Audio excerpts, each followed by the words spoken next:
Mahirap mabuhay sa mundong ito na wala kang karunungan ngayon. At isa sa wisdom talagang dapat natin i-apply araw-araw yung nakadepende ka sa Diyos.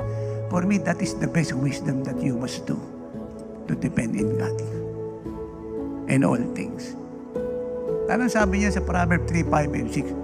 Trust in the Lord with all your heart. Lean not in your own understanding. Now watch this. In all your ways, acknowledge Him. Now listen carefully. And He shall direct your path. Kita nyo? Gaano kalaking desire i-direct yung path natin? Sobra.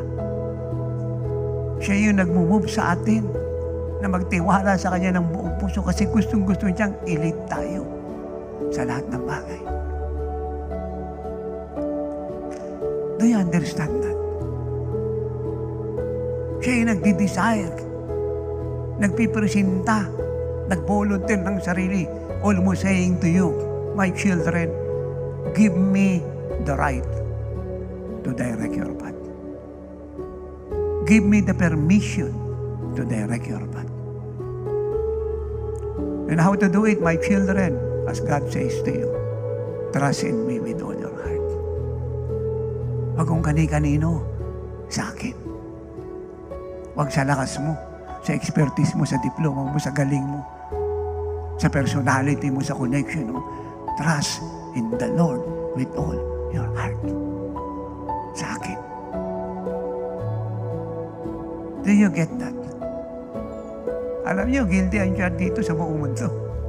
Kasi matalino siya magaling siya. Cum laude siya. Scholar siya. Doon siya nakaasa sa pinag-aralan niya. Hindi yun ang sabi ng Lord. Trust in the Lord with all your heart. Sino yung object ng trust natin ng 100%? Sino? The Lord. Magandang may talino ka, may personality ka, may kaibigan ka, may connection ka, may pinag-aralan ka. Pero hindi lang sabi ng Lord, trust in me with all your heart. Kasi yung kakayahan mo, limitado yan.